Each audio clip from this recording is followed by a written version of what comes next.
நண்பர்கள் அனைவருக்கும் வணக்கம். ஒரு மனிதன் இறந்த பிறகு அந்த மனிதனின் இதயம் சில மணித்துளிகள் உயிர் வாழும்னு சொல்றாங்க. ஆனால் ஒரு இதயம் யுகம் யுகமாய் கடந்து கிட்டத்தட்ட 5000 ஆண்டுகள் உயிர் வாழ்கிறது. அதுவும் நம் பாரத நாட்டில் தான் சொன்னா உங்களால நம்ப முடியுமா? ஆமாங்க, உண்மைதான். ஆனா சாதாரண மனிதனோடது இல்ல, மாய லீலைகளின் மன்னன் கிருஷ்ணரோட இதயம் தான். ஒடிசால இருக்கிற பூரி ஜெகநாதர் கோவில்ல இன்றும் பாதுகாக்கப்பட்டு வருது. எப்படி கிருஷ்ணரோட இதயம் இந்த கோவிலுக்கு வந்துச்சு? இத்தனை வருஷமா எந்த சேதமும் அடையாம இருக்கிறதுக்கு என்ன காரணம்? உண்மையிலேயே அது கிருஷ்ணரோட இதயம் தானான்னு பூரி ஜெகநாதர் கோவிலின் மர்ம ரகசியங்களை பற்றி இந்த வீடியோல பார்க்க போறோம். வீடியோவை ஸ்கிப் பண்ணாம ஃபுல்லா பாருங்க. அதுக்கு முன்னாடி புதுசா பாக்குற நண்பரா இருந்தாங்கன்னா கண்டிப்பா நம்ம சேனலை சப்ஸ்கிரைப் பண்ணிக்கோங்க. இப்ப வாங்க வீடியோக்குள்ள போகலாம். துவாபர யுக முடிவில் துவாரகையோட அழிவை பார்த்து கிருஷ்ணர் காந்தாரியோட சாபம் பழிக்கும் நேரம் இதுன்னு ஒரு மரத்தடியில் தன்னை மறந்து ஆழ்ந்த தியானத்தில் இருக்காரு. அப்போ அவரை மான் என நினைத்த வேடன் அவரோட பாதத்துல அம்பு விடுறா. அந்நேரமே கிருஷ்ணரோட உயிரும் பிரிகிறது. அர்ஜுனன் கிருஷ்ணரோட உடலுக்கு இறுதி சடங்கு எல்லாம் செஞ்சு தீக்கு இரையாக்கிடுறான். கிருஷ்ணரின் பாதத்தில் அம்பு விட்ட வேடன் மட்டும் அந்த இடத்தை விட்டு போகல. கொஞ்ச நேரத்துல கிருஷ்ணரோட உடல் முழுவதும் எரிஞ்சு சாம்பல் ஆகிடுது. ஆனா அவரோட இதயம் மட்டும் அப்படியே இருக்குது. இத பார்த்த வேடன் திகச்சு போய் நிக்கிறான். இது என்ன, உடல் முழுவதும் எரிஞ்சிருச்சு, இதயம் மட்டும் எரியவே இல்லைன்னு. அந்த இதயத்தை கையில எடுத்து பார்த்து திரும்ப திரும்ப நெருப்புல போட்டு எரிக்க பாக்குறான். அந்த இதயத்துக்கு என்ன செஞ்சாலும் ஒண்ணுமே ஆகலையாம். அந்த வேடன் இதயத்தை மறுபடியும் கையால எடுத்து பார்த்தப்போ ஒரு விதமான வைப்ரேஷன், ஷாக்கிங் அடிக்கிற மாதிரி இருந்திருக்கு. பல அதிர்வுகளும் ஏற்பட்டிருக்கு. உலோகத்தால் ஆன ஒரு இதயம் மாதிரி இருந்திருக்கு. அப்போ இந்த இதயம் சாதாரண மனிதனோட இதயம் மாதிரி இல்ல. இதுல ஏதோ ஒண்ணு இருக்குன்னு பெட்டிக்குள்ள அந்த இதயத்தை எடுத்து வச்சுட்டு அந்த ஊரை விட்டு கிளம்பிடுறான். அந்த வேடன் தனக்கு கிடைச்சது எவ்வளவு பெரிய பொக்கிஷம்னு ஊருக்குள்ள போய் எல்லார்கிட்டையும் நடந்ததை சொல்லி இந்த இதயத்தை யாராவது வாங்கிக்கோங்க, அவர் இருந்தும் இந்த இதயத்துக்கு ஒண்ணுமே ஆகல, இத வாங்கிக்கோங்கன்னு கேட்டு பாக்குறான். சாதாரண ஒரு வேடன் பேச்ச மக்கள் எப்படி நம்புவாங்க? அதுவும் இல்லாம அந்த பெட்டிக்குள்ள இருந்த இதயம் பாக்குறதுக்கே ரொம்ப வினோதமாவும் இருந்திருக்கு. அதனால யாரும் வேடன் சொன்னதை நம்பவே இல்லை. அந்த இதயத்தை வாங்கிக்க யாரும் முன்வரவே இல்லை. இப்படியே ரொம்ப நாள் அந்த வேடன் மரப்பெட்டிக்குள்ளேயே கிருஷ்ணரோட இதயத்தை பாதுகாத்து வர்றான். அப்புறம் ஒரு நாள் அந்த இதயம் இருந்த மரப்பெட்டிய ஒரு பலகை மேல வச்சு ஒரு நதியில விட்டுடுறான். அந்த பெட்டி கடைசியாக நதி வழியா பூரி நாட்டை வந்தடையுது. அந்த நாட்டை ஆட்சி செஞ்சு வந்த இந்திரவர்மன் என்ற மன்னர் நதியில குளிச்சிட்டு இருந்திருக்காரு. அப்போ அங்க அவருக்கு ஒரு அசரீரி சத்தம் கேட்குது. இது கிருஷ்ணரோட இதயம், நீ நல்லபடியா பாதுகாத்து வா என்று. மன்னன் அந்த மரப்பெட்டியை எடுத்துட்டு தன்னோட அரண்மனைக்கு போறாரு. ஊர் முழுக்க இந்த பொருளை பத்தி எல்லார்கிட்டையும் விசாரிக்கிறாரு. அதுக்கப்புறம் வேடன் கிட்டையும் விசாரிக்கிறாரு. வேடன் நடந்தது எல்லாத்தையும் சொல்றான். இது கிருஷ்ணரோட இதயம்னு தெரிய வருது.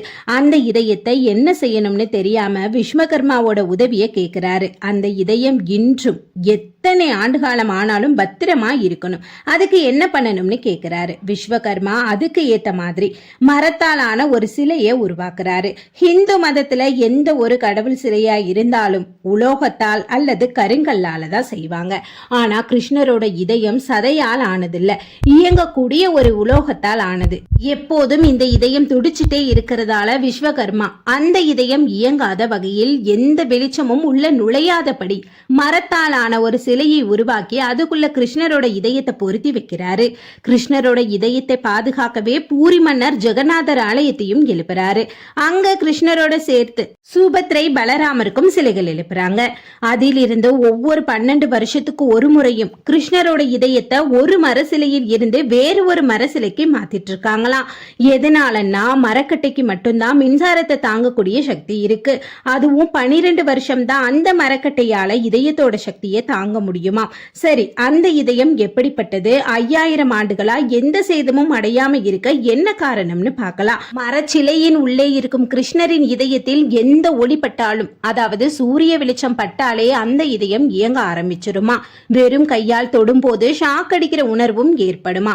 அதனால இந்த இதயத்தை கண்ணால பாக்குறதுக்கோ வெறும் கையால தொடுறதுக்கோ 12 வருடத்திற்கு ஒரு முறை கிருஷ்ணரோட இதயம் ஒரு மரசிலையில் இருந்து வேறு மரசிலைக்கு மாற்றி அமைக்கும் போது அர்ச்சகர்கள் அவங்க கையில ஒரு துணியை சுத்திக்கிட்டு தான் மாற்றி வைப்பாங்களாம். அப்படி அவங்க மாத்தி அமைக்கும் போது ஒரு அர்ச்சகர் மட்டும் கண்கட்டை அவிழ்த்து அந்த இதயம் எப்படி இருக்கும்னு பார்த்திருக்காரு. அந்த இதயத்துல இருந்து வெள்ளி போன்ற ஒரு திரவம் வெளிவந்ததாகவும் சொல்லியிருக்காரு. அந்த திரவம் கசீரனாலதான் அந்த மரக்கட்டைகள் சீக்கிரமே சேதம் அடைஞ்சு போகுதுன்னு சொல்லியிருக்காரு. அந்த இதயம் ஒரு மனிதனோட இதயம் மாதிரி ரத்தம் சதையெல்லாம் இல்லாம ஒரு மிஷின் மாதிரி வைப்ரேட் ஆகிட்டே இருந்திருக்குன்னு சொல்லியிருக்காரு. ஒருவேளை கிருஷ்ணரோட இதயம் இப்படிதான் இருக்கும் போலன்னு அந்த அர்ச்சகர் சொன்னதை வச்சு சில சயின்டிஸ்ட் கிராபிக்ஸ் டிசைன் பண்ணியிருக்காங்க. அது மேலே இருந்து பார்க்கறதுக்கு சக்கரம் மாதிரியும் முன்பக்கத்துல பார்த்தா இதயம் மாதிரியும் பல அடுக்குகள் உள்ள நிறைய வால்வுகள் பொருத்தப்பட்ட அந்த இதயத்தை பாதுகாக்கிற அளவிலும் அமைஞ்சிருக்குன்னு சொல்றாங்க. அதுக்கப்புறமா நிர்வாகத்துறையினர் இதுக்கு மேல யாரும் அந்த இதயத்தை பத்தின ஆராய்ச்சியை மேற்கொள்ள கூடாதுன்னு சொல்லிடுறாங்க. 2015ஆம் ஆண்டு ஜூலை 25ஆம் தேதி சரியா நைட்டு 12 மணிக்கு மொத்த பூரி நகரமே இருள் சூழப்பட்டு மின்சார இணைப்பு துண்டிக்கப்பட்டிருக்கு. அன்னைக்கு நைட்டு கிருஷ்ணர் இதயம் தானாக ஒரு சிலையில் இருந்து மற்றொரு சிலைக்கு மாறி இருக்குன்னு அந்த கோவில் அர்ச்சகர்கள் தெரிவிச்சிருக்காங்க. ஆனா அதே நேரத்துல அர்ச்சகர்களும் கோவிலுக்குள்ளதான் இருந்திருக்காங்க. ஆனா தானாவே அந்த இதயம் இடம் மாறினதாகவும் சொல்றாங்க. அதன் பிறகு மொத்த உலகத்தோட பார்வையும் ஜெகநாத் கோயில் பக்கம் திரும்பி இருக்கு. பகவான் துவாபர யுகம் மனித அவதாரம் மட்டுமல்ல, அது விஷ்ணுவின் அவதாரம். இப்ப இருக்கிறத விட பல மடங்கு சயின்ஸ் அண்ட் டெக்னாலஜி நமக்கு முன்னாடி வாழ்ந்தவங்க யூஸ் பண்ணிருக்காங்க.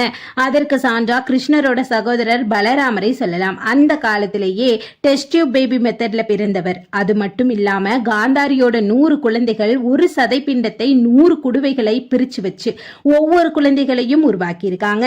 அதே மாதிரி கிருஷ்ணரோட இதயமும் அயன்மேன் படத்துல வர்ற மாதிரி ஒரு எலக்ட்ரானிக் டிவைஸரா இருக்கணும்னு சொல்றாங்க.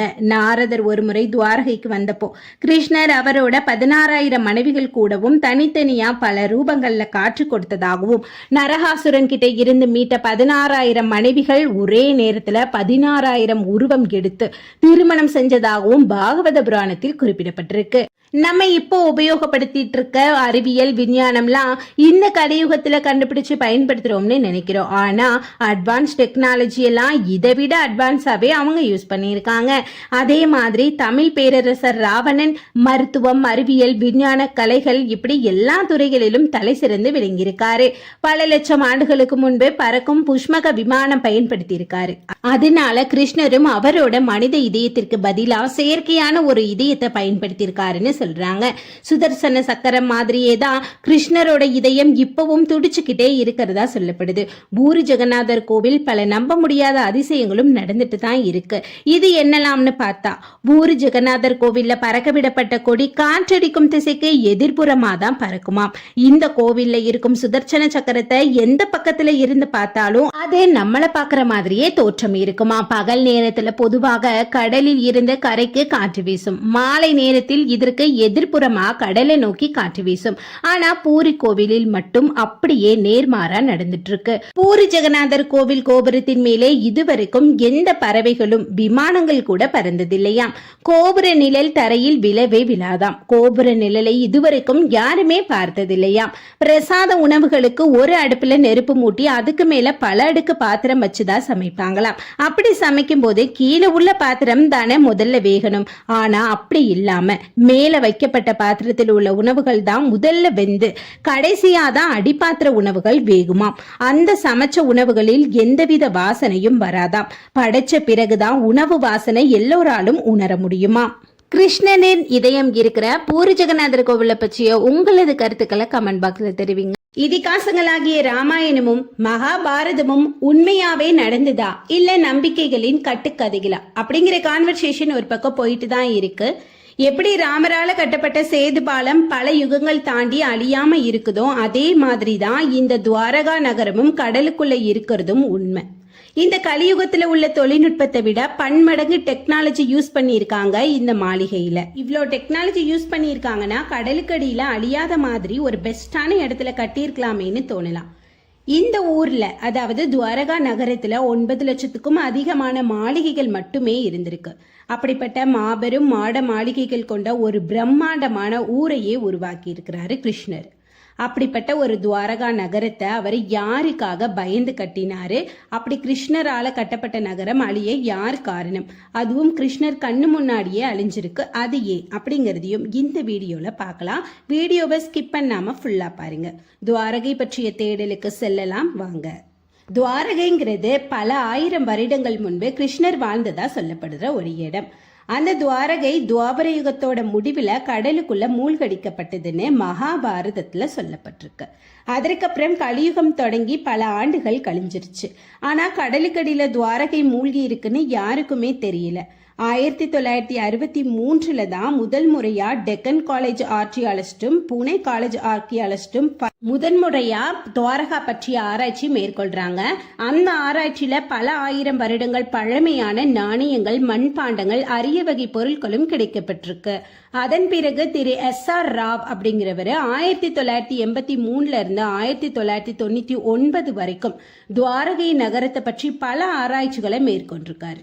இவர் அது மட்டும் இல்லாம ஹரப்பா, மொகஞ்சதரோ, சிந்து சமவெளி நாகரிகத்தை பற்றிய ஆராய்ச்சிகள்ல முக்கிய பங்கு வகிச்சவர். இவரோட டீம் பல ஆராய்ச்சிக்கு அப்புறமா நிறைய தகவல்கள் சேமிச்சிருக்காங்க. இந்த உலகத்தோட மிக பெரும் தொன்மையான நாகரிகம், வாழ்க்கை முறையும் இங்கதான் ஆரம்பிச்சிருக்குன்னு ப்ரூஃபும் பண்ணியிருக்காங்க.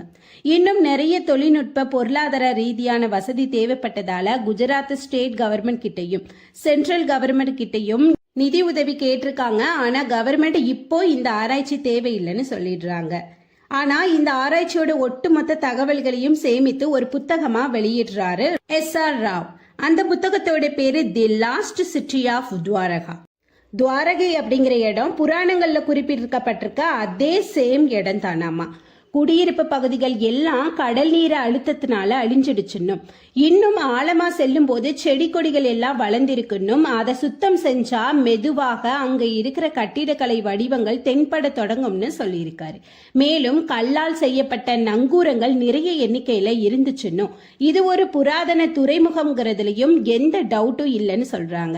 ஏன்னா துவாரகா இந்த கடல் மட்டம் 15,000 ஆண்டுகளுக்கு முன்னாடி 100 மீட்டர் கீழே இருந்துச்சுன்னும், அதற்கப்புறம் வருடங்கள் செல்ல செல்ல கடல் நீர் மட்டம் அதிகரிப்பினால இந்த துவாரகா நகரம் 3500 ஆண்டுகளுக்கு முன்பு துவாரகை நகரம் கட்டப்பட்டிருக்கலாம்னு சொல்றாங்க. கடலுக்கு அடியில தொன்மையான துவாரகை நகரத்தின் கல் அமைப்புகள், தூண்கள், நீர்ப்பாசன ஆழிகளும் இருக்கு. சரி, இப்போ இந்த துவாரகா நகரத்தை எதற்காக, யாருக்காக, எப்போ, எப்படி கிருஷ்ணர் உருவாக்குனார்னு பார்க்கலாம். கிருஷ்ணர் தன்னோட தாய்மாமன் கம்சனை வதம் செஞ்சு கோகுலத்துல இருந்து புறப்படுறாரு. மதுராவில மன்னனா முடிசூடப்பட்டு அங்க ஆட்சி புரிந்து வர்றாரு. அதே சமயம் கம்சனின் மாமனார் ஜராசந்தன் பல லட்சம் குதிரைப்படை, யானைப்படை கொண்ட சாம்ராஜ்யத்தை கொண்டவன். கம்சனை கிருஷ்ணர் கொன்னுட்டதுனால தன்னோட 2 பெண்களும் விதவையா நிக்கிறத பார்த்து கிருஷ்ணர் மேல போர் தொடுத்து அவரை அழிச்சே ஆகணும்னு முடிவெடுத்து 17 தடவை மதுராவை நோக்கி போர் தொடுக்கிறாரு. அது மட்டும் இல்லாம மற்ற நாட்டு படைகளின் ஆதரவையும் திரட்டி போர் புரியறதுக்கு வர்றாரு. ஆனா கிருஷ்ணரும் பலராமரும் சேர்ந்து தோற்கடிச்சிடுறாங்க ஜராசந்தனை.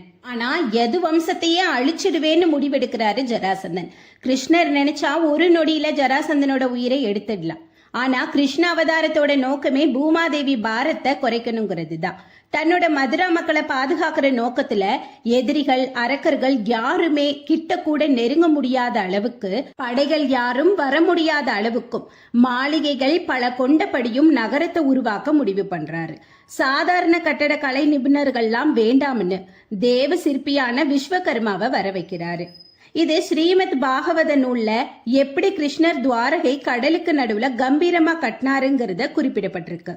விஸ்வகர்மாவும் இப்படிப்பட்ட ஒரு நகரத்தை ஒரு நிலத்துல இல்லாம கடலுக்கு நடுவுல கட்டலாம்னு ஐடியா சொல்றாரு. சோ இப்ப குஜராத் அழைக்கப்படுற நாட்டுல ஒரு கடல் தீவை ஆக்கிரமிச்சு ஒரு மாபெரும் 96 மைல்கள் அளவுள்ள பரப்பளவுல ஒரு கோட்டைய உருவாக்குறாங்க. 9 லட்சம் மாளிகைகள் கொண்ட ஒரு வியக்கத்தக்க கோட்டைய எங்கேயுமே இதுவரைக்கும் கட்டுனதே இல்லையா. அட்வான்ஸ் டெக்னாலஜிலாம் இப்ப இருக்கிறத விட அதிகமா யூஸ் பண்ணியிருக்காங்க. மேலும் தங்கம், வெள்ளி, வைரம்னு பயன்படுத்தியிருக்காங்க. அங்க வாழ்ற மக்கள் எந்த தேவைக்கும் வெளியில போக வேண்டாங்கிற அளவுக்கு வணிகம், விவசாயம், பளிங்கு கற்கள், அரண்மனைன்னு கதவுகள் வெள்ளிலையும் வைரம் மாணிக்கம் பதிக்கப்பட்ட சிற்பங்கள், கோயில்கள்னு எங்கு பார்த்தாலும் குபேரன் வாசம் செய்யற மாதிரி கட்டியிருக்காங்க. அது மட்டும் இல்லாம மக்கள் வாழக்கூடிய கட்டிடங்களையும் சாலை வசதிகள் ஏற்படுத்தி, கால்வாய் வசதி, நெல் சேகரிப்பு கிடங்குன்னு ஒரு வளர்ச்சி அடைந்த செல்வ செழிப்பான கோட்டைய பார்த்து பார்த்து கட்டி கொடுக்கிறாரு. இந்த மாபெரும் கோட்டைக்கு துவாரகான்னு பெயரிட்டு மதுராவில் உள்ள யாதவ மக்களை குடியேற்றுறாரு கிருஷ்ணர். பௌமாசூரனை வதம் செஞ்சு அவன் அடிமைப்படுத்தப்பட்ட 16,000 பெண்களையும் தன்னோட 8 மனைவிகளோடையும் குடியேறுறாங்க, சந்தோஷமாகவும் வாழ்றாங்க. ஆனா அவங்களுக்கு தெரியாது இந்த சாம்ராஜ்யமே இன்னும் கொஞ்ச நாள்ல அழிய போகுதுன்னு. பாண்டவர்கள்ல ஒருவனான பீமனை வச்சு ஜராசந்தனை கொன்று வெல்ல வைக்கிறாரு. பாண்டவர்களை வனவாசம் அனுப்பி வைக்கிறாரு. அதற்கப்புறம் குருச்சேத்திர யுத்தம் 18 நாள் நடந்து நிறைய பேரு கொன்று குவிக்கப்படுறாங்க. முடிவுக்கு வந்ததுக்கு அப்புறம் கௌரவர்கள் தோக்குறாங்க, பாண்டவர்கள் ஜெயிக்கிறாங்கன்னு கேள்விப்பட்டிருப்போம். ஆனா கௌரவர்கள் குலத்துல தரகை அழிய போறதும் தெரியாமல்லாம் ஒண்ணும் இல்லைங்க. கிருஷ்ணருக்கும் ஜாம்பவதிக்கும் பிறந்த மகன் தான் சாம்பன். சாம்பன் ஒரு முனிவர்கிட்ட சாபம் பெற்றுறான். ஏற்கனவே காந்தாரி கொடுத்த சாபமும் ஒரு பக்கம் இருக்கு. அந்த முனிவர் சாம்பனை எப்படி சபிக்கிறாருன்னா, ஒரு இரும்பு உலக்கைய நீ பெற்றெடுப்பாயின்னு சொல்லிடுறாரு. அதனால அவனும் இரும்பு உலக்கைய பெற்றெடுக்கிறான். அந்த டைம்ல யாதவ குல அரசன் உத்திரசேனன் அவர் என்ன ஆணையிடுறாருன்னா, இந்த இரும்பு உலக்கைய பொடியா அரைச்சு கடல்ல கரைச்சு விட சொல்றாரு. அந்த இரும்பு துகள்கள் கடல் அலையாய் மேலே எழுந்து கம்பீரமான கோரை புல்லா நிற்குது. சூழ்ச்சிகளாலும் சாபத்தாலும் உள்நாட்டு போர் போல் பாண்டவர்களா கௌரவர்களான்னு ஒருத்தருக்கு ஒருத்தர் நாட்டு மக்களே சண்டை புரிஞ்சு வெட்டி கொன்னு குமிக்கிறாங்க.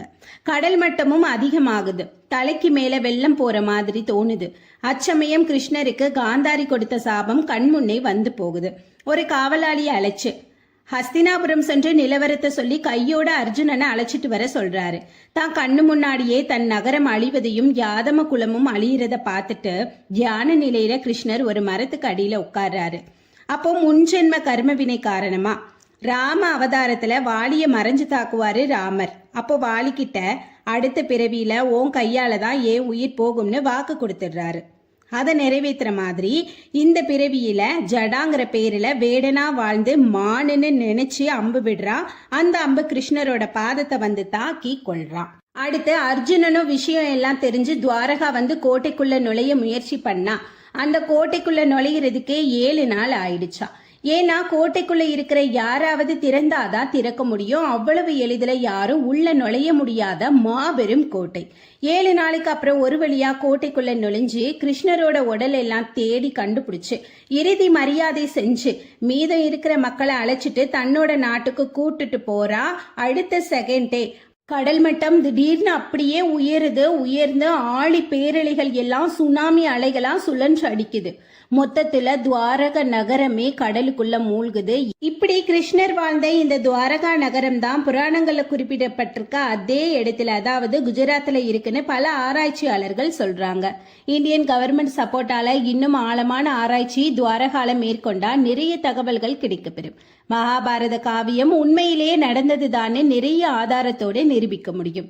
பெருமையா சொல்லலாம், நாங்கள் தான் உலகத்தோட முதல் பழந்தமிழ் குடி பெருமக்கள் என்று. துவாரகா பற்றிய இந்த வீடியோ எப்படி இருந்துச்சுன்னு, துவாரகாவை பத்தி நீங்க என்ன நினைக்கிறீங்கன்னு கமெண்ட் பண்ணுங்க. ஹலோ மக்களே, அனைவருக்கும் வணக்கம். இன்னைக்கு நம்ம ரொம்பவே இன்ட்ரெஸ்டிங்கான டாபிக் தான் பார்க்க போறோம். தீபாவளி நம்ம எல்லாம் எதுக்கு செலிப்ரேட் பண்றோம்? ஆமா, ராமர் ராவணனை அழிச்ச நாள். அதனாலதான் ராமர் ஏன் ராவணனை கொன்னாரு, இதோட பேக் ஸ்டோரி பார்ப்போமா? ஸோ இதில் நம்ம மெயினாக பார்க்க போகிறது என்னன்னா, ராவணன் நல்லவரா கெட்டவரா, ராமர் ஏன் ராவணரை அழிச்சாரு. ராவணன் வீரர் மட்டும் இல்லை, அவர் ஒரு பெரிய சிவபக்தர். ராவணன் தமிழ்நாட்டில் பிறந்த ஒரு மாமன்னன். ராவணன் நமக்கு எப்படி தெரியும்? கண்டிப்பாக ராமாயணம் மூலம்தான். ராமாயண கதையில ராமரோட மனைவி சீதாதேவிய ராவணன் தூக்கிட்டு போறாரு. அதற்கு ராமர் இலங்கையே அழிச்சு ராவணன்ட்ட இருந்து காப்பாத்தி கொண்டு வந்தாங்க. இது நம்ம எல்லாருக்குமே தெரிஞ்ச ஒரு காமன் ஸ்டோரி. ஆனா இந்த ஸ்டோரியில ஒரு ட்விஸ்ட் இருக்குது, அதாவது முன்பின் கதை சுருக்கம் இருக்குது. சூர்பனகை இவங்க ராவணனோட தங்கை. சூர்பனகைக்கு ராமர் மேல ஒரு ஈர்ப்பு ஏற்படுது. ராமரை கல்யாணம் பண்ணணும்னு ஆசைப்படுறாங்க. அவங்க ரொம்பவே தைரியமான பொண்ணு. அதனால இதை டைரக்டா ராமர்கிட்டயே போய் கேக்குறாங்க. நான் உங்களை கல்யாணம் பண்ணணும்னு ஆசைப்படுறேன், நீங்க என்ன கல்யாணம் பண்ணிக்கிறீங்களா? அந்த மாதிரி கேக்குறாங்க. அதுக்கு ராமர் எந்த பதிலுமே சொல்லல. பதிலுக்கு அவரோட தம்பி லக்ஷ்மணன் தான் பதில் சொல்றாரு. என்ன சொல்றாருன்னா, அவங்களோட தோற்றத்தை இழிவா சொல்றாரு. அதோட அவங்கள காயப்படுத்துறாரு. சூர்பனகை நேரா அழுதுகிட்டே அவங்க அண்ணன்ட்ட போறாங்க. அண்ணன் யாரு? ராவணன். ராவணன் இலங்கைக்கே அதிபதி. அவர் பார்த்தா தேவர்களே பயப்படுவாங்க. அவர்கிட்ட போய் நடந்ததெல்லாம் சொல்றாங்க சூர்பனகை.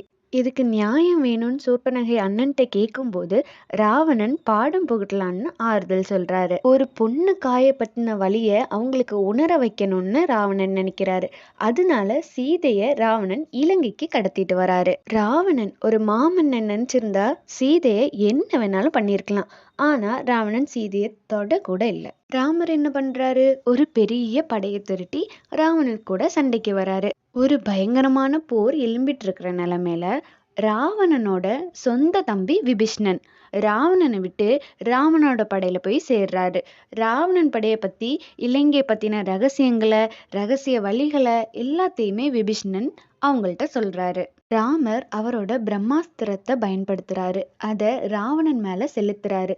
அதை எதிர்கொண்டு கீழே விழுந்து மாண்டும் போறாரு. இதோட ராவணன் கதையும் முடியுது. ஆனா ராமாயணம் இன்னும் முடியல. ராமர் இங்கிருந்து கிளம்பி போறாரு. போக முன்னாடி ராமருக்கு ஒரு சந்தேகம். சீதாட்ட கேக்குறாரு, நீ ராவணனோட இத்தனை வருஷம் இருந்திருக்க, நீ நியாயமா தான் இருந்திருக்கியா அப்படின்னு கேக்குறாரு. அவங்களுக்கு ஒரு தீப்பரிச்சையும் வைக்கிறாரு. அதுல சீதாக்கு எதுவுமே ஆகல. அப்புறம் அவங்க அயோத்திக்கு வராங்க. கதையும் தொடருது.